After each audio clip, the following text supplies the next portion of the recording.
Bonjour les amis et bienvenue dans cette vidéo de présentation du match entre le LOSC et l'Olympique Lyonnais.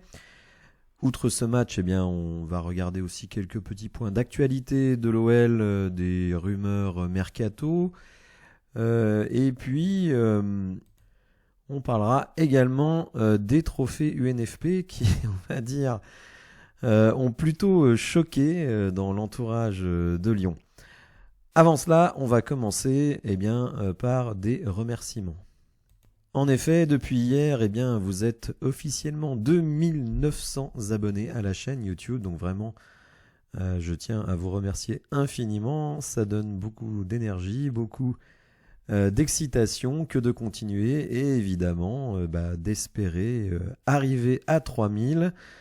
Je pense que la période du mercato va permettre de ramener pas mal de gens sur la chaîne. On va essayer de continuer à vous proposer du contenu intéressant. Je vous invite d'ailleurs, pour ceux que ça intéresse, à venir me rejoindre sur le live lundi, puisque je vais commenter le match entre Lille et l'Olympique Lyonnais.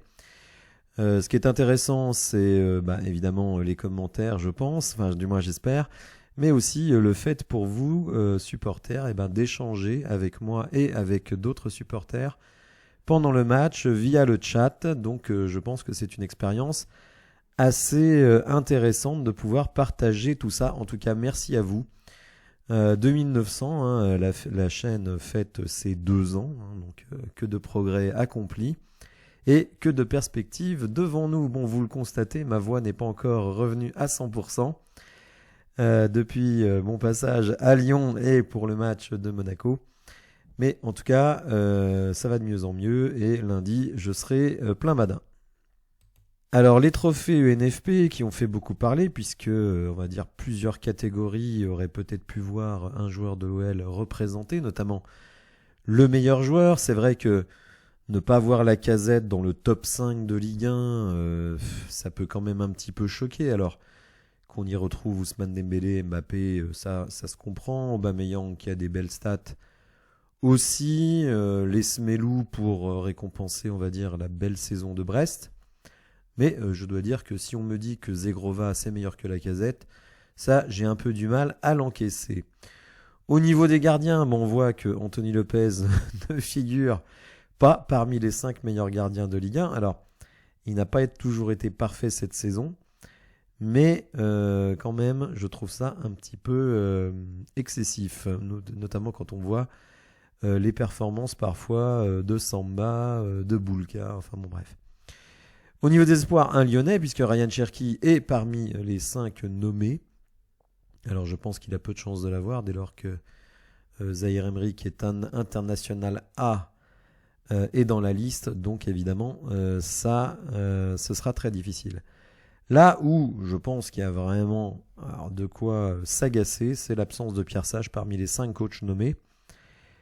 Quand on voit Lucas Elsner qui est dans cette liste alors que Le Havre a gagné 6 matchs dans la saison, 6 matchs sur 31, je trouve quand même qu'on se fout un peu de la gueule du monde. Luis Enrique, Eric Roy, bon, on peut tout à fait comprendre. Paolo Fonseca également. Francaise, bon, qui surfe un petit peu sur la saison passée, mais Lens ne fait pas une grande saison cette année. Mais bon, les résultats de Pierre Sage depuis sa nomination, franchement, le mettent très très loin devant Elsner, selon moi. Donc je trouve effectivement que sur cette manière de ne pas retenir Pierre Sage, il y a là véritablement scandale.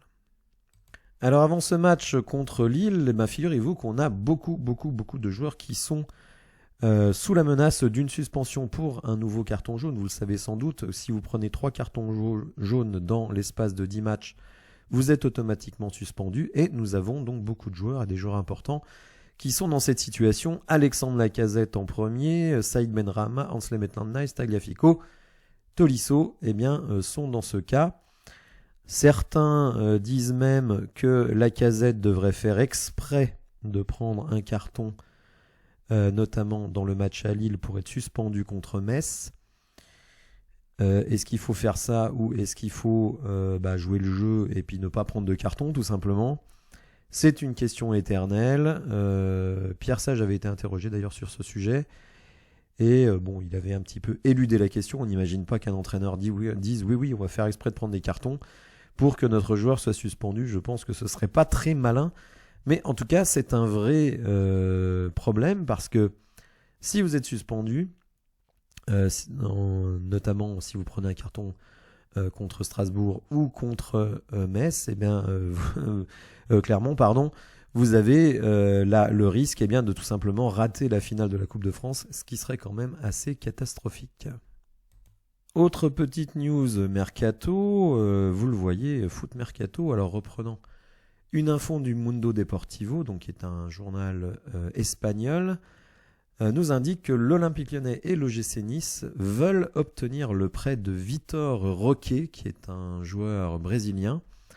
Manchester United et le Napoli sont également intéressés. Alors, Manchester United, je ne vois pas du tout l'intérêt pour Roque d'aller dans ce club, étant donné qu'ils ont déjà beaucoup d'attaquants, notamment Højlund, Marcus Rashford, même si celui-ci pourrait quitter le club. Enfin bon, bref. En plus, je ne suis pas certain que ce joueur ait les qualités pour briller dans le championnat anglais, étant donné ses caractéristiques physiques que l'on va étudier dans quelques instants. Puisque je me suis renseigné sur le joueur, alors attention, je n'ai pas fait une enquête de 15 mois. Pour cela, j'ai été voir des vidéos, lu des articles et essayé de découvrir un petit peu quel était le profil de ce joueur. Donc, qui vient du Brésil, bien entendu, qui est arrivé au Barça en janvier 2024, donc vous voyez, c'est tout récent, et qui, pour le moment, finalement peut jouer. Donc, le joueur a 19 ans, il vient des avoirs, puisqu'il est né en février, 1m72, droitier. Vous voyez une valeur marchande conséquente, 41 millions. Et depuis son arrivée au Barça, alors ça, c'est les stats en championnat, il a joué 11 matchs, n'a démarré que 2 fois et à 25 minutes de temps de jeu, donc pas vraiment l'opportunité de se montrer. 2 buts marqués pour 2,47 XG. Pas de passe décisive, 0,03 passe décisive attendue.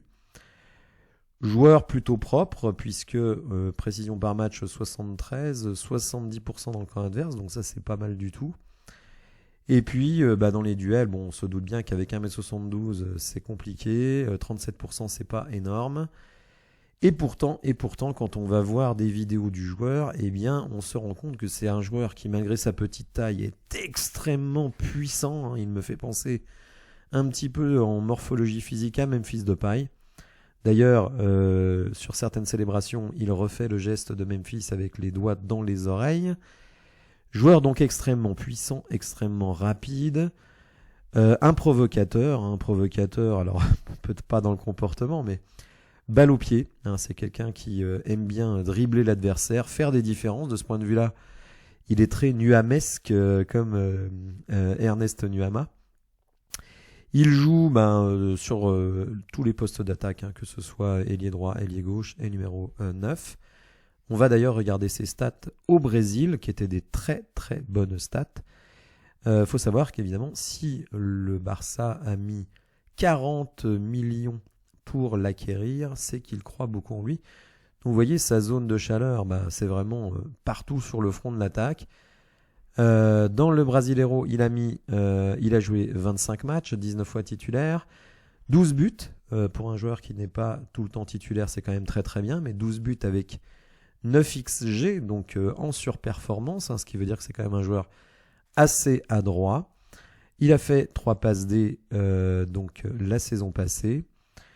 On retrouve à peu près le même type de précision, avec 75% et notamment 70% dans le camp adverse, donc ça c'est bien. Plus à l'aise dans les duels au Brésil, faut dire que le niveau du championnat brésilien est évidemment inférieur au championnat espagnol, donc ça peut expliquer cette différence. Joueur plaisant, vraiment, il va à la maillotche, il ne se retient pas. Comme nous le dit Foot Mercato, l'OL aimerait bien obtenir un prêt. Alors, ça peut nous paraître un petit peu étonnant, dès lors que, d'une certaine manière, son profil, comme je l'ai dit, ressemble à Nuama. En numéro 9, un petit peu à Orban. Donc, est-ce que ça veut dire qu'on va prêter Orban ou le vendre? Ce qui est possible. Le joueur n'a pas totalement convaincu. Est-ce que ça annonce un départ de Nuama? Rappelons également que Luis Enrique, donc le joueur de Botafogo, qui joue ailier droit, hein, donc sur le poste de Nuama, devrait également arriver à l'Olympique Lyonnais cet été. Donc tout cela est un petit peu surprenant et peut-être cela annonce-t-il énormément de mouvements. Bien entendu, ça ne reste qu'un prêt, hein, donc je pense que le Barça peut être intéressé pour prêter le joueur. Mais malgré tout, s'il vient à Lyon, c'est pour avoir du temps de jeu, hein, ça paraît logique. Donc c'est quelque chose qu'il va falloir suivre. L'info est reprise par Foot Mercato, donc je pense qu'elle a quand même une certaine crédibilité. Voilà, après ces petites infos aux alentours de l'Olympique Lyonnais, on va revenir quand même au gros morceau du week-end. Alors pas tout à fait le week-end, puisque le match aura lieu lundi. Vous le savez, depuis quelques années, le 5 mai, on ne joue pas puisque c'est le triste anniversaire des incidents à Fouriani où il y avait eu des morts. Hein, donc on a décidé de ne plus jouer de foot pro le 5 mai. Donc nous jouerons le 6 à partir de donc à 21h.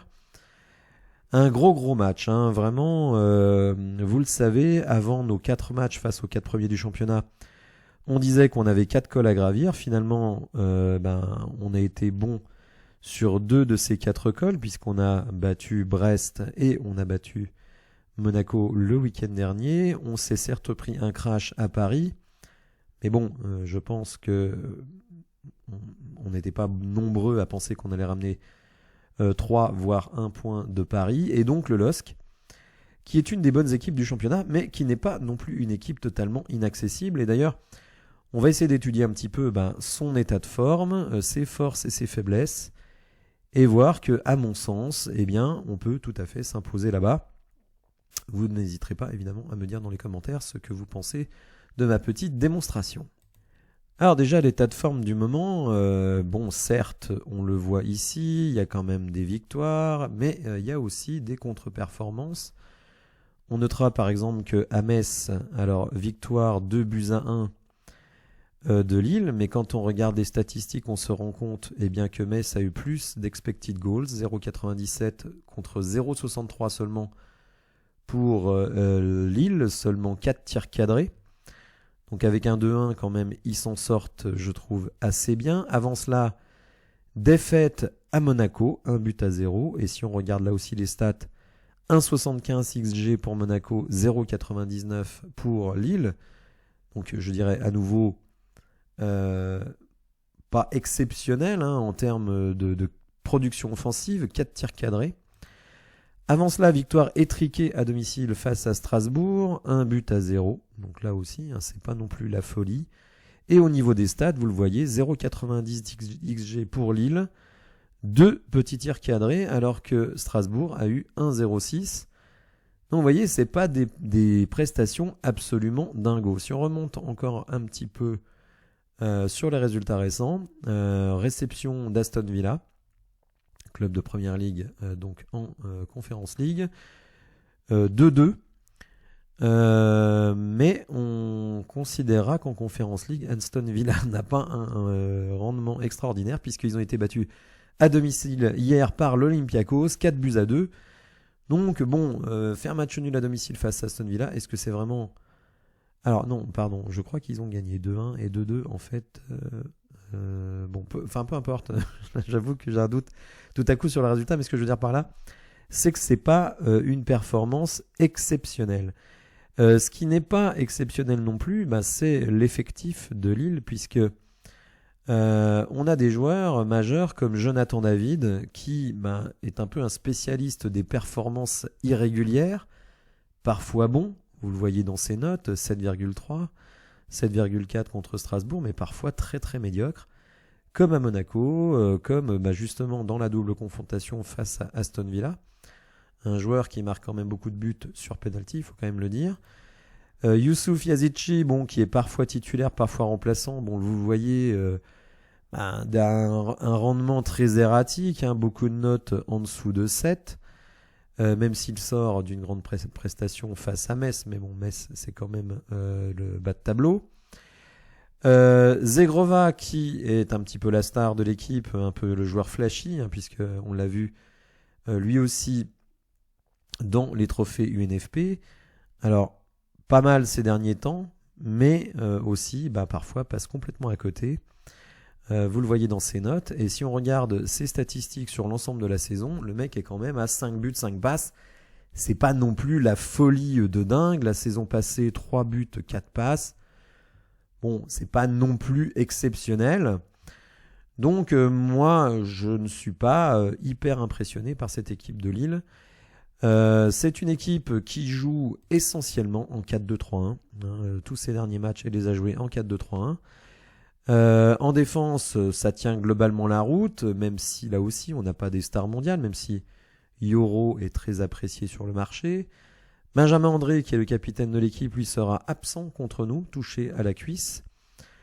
Haraldsson fait partie aussi de ces joueurs qui sont très très très irréguliers, tout comme Gudmundsson. Bref, moi je ne considère pas du tout que cet obstacle lillois soit insurmontable.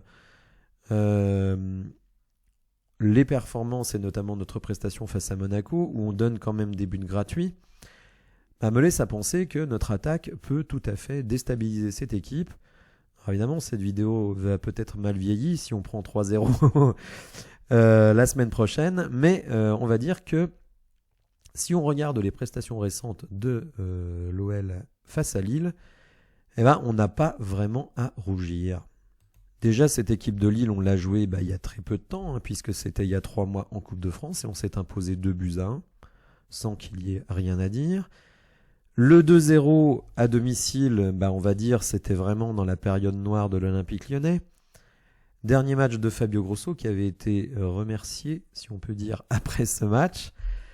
L'année dernière, nous avions fait un 3-3, rappelez-vous, on était mené 3-1 donc sous Laurent Blanc. On les avait déjà éliminés en Coupe de France l'année dernière au penalty, et avant cela, on s'était imposé 1-0, certes, c'est pas la folie, mais je veux dire, moi je considère que notre équipe a beaucoup progressé tout au long de la saison, et notamment sur le plan offensif, et si on arrive à être un peu plus concentré sur le plan défensif, très sincèrement, je ne vois pas ce qui peut nous empêcher de nous imposer à Lille.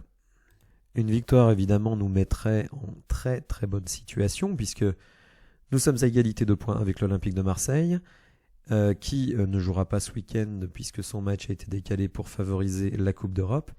Et nous avons 2 points de retard sur Lens.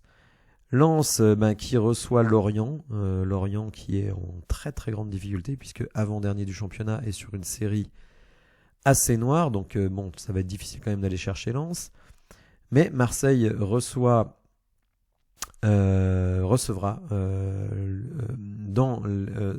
une fois dans les 3 prochains matchs et se déplacera 2 fois. Donc écoutez, je dirais pas qu'on a totalement notre sort entre les mains, notamment à cause de cette différence de but de -9 qui nous met quand même en grande difficulté. Mais en tout cas, si on arrivait à s'imposer à Lille, on mettrait vraiment la pression sur les équipes qui sont devant. Écoutez, n'hésitez pas à me dire dans les commentaires ce que vous pensez. Est-ce qu'on a vraiment les armes pour s'imposer face à cette équipe de Lille, même à l'extérieur? Ce qui, moi, me laisse plutôt optimiste par rapport à notre prestation, c'est que, hormis notre défaite lourde au Paris Saint-Germain, nous étions à 5 victoires consécutives à l'extérieur. Donc je pense que notre équipe, finalement, en domicile-extérieur, je ne pense pas que ça change grand-chose. Alors évidemment, à domicile, vous avez le public qui peut vous porter. Mais on a une équipe quand même assez expérimentée, et donc pour eux, jouer à domicile à l'extérieur, ça ne change pas grand-chose. Pour Lille, il n'y a pas énormément de choses à jouer, puisque ils sont sûrs d'être dans le top 4 de la Ligue 1. Alors sûr, ils ont 4 points d'avance sur Nice, mais un goal average nettement supérieur, plus 18 face à plus 11. Certes, la 4e place est un peu piège, puisque vous allez devoir jouer un tour préliminaire, donc pour eux, quand même, s'imposer, ce serait intégrer le top 3 potentiellement. Même si Brest va recevoir Nantes, vous savez que Brest est une machine à but depuis quelques matchs, et Monaco reçoit Clermont, donc là autant dire que normalement Lille a peu de chances de reprendre des points sur ces deux devancières ce week-end. Voilà, j'espère que vous avez apprécié la vidéo. On se retrouvera pour le débrief de la conférence de presse de Pierre Sage et d'un joueur, si on va dire des choses intéressantes sont dites par le joueur. Si vous avez apprécié la vidéo, n'hésitez pas à la liker, à vous abonner à la chaîne. Encore merci pour les 2900 personnes qui me suivent régulièrement. Et je vous dis à bientôt pour de nouvelles infos. Merci, au revoir.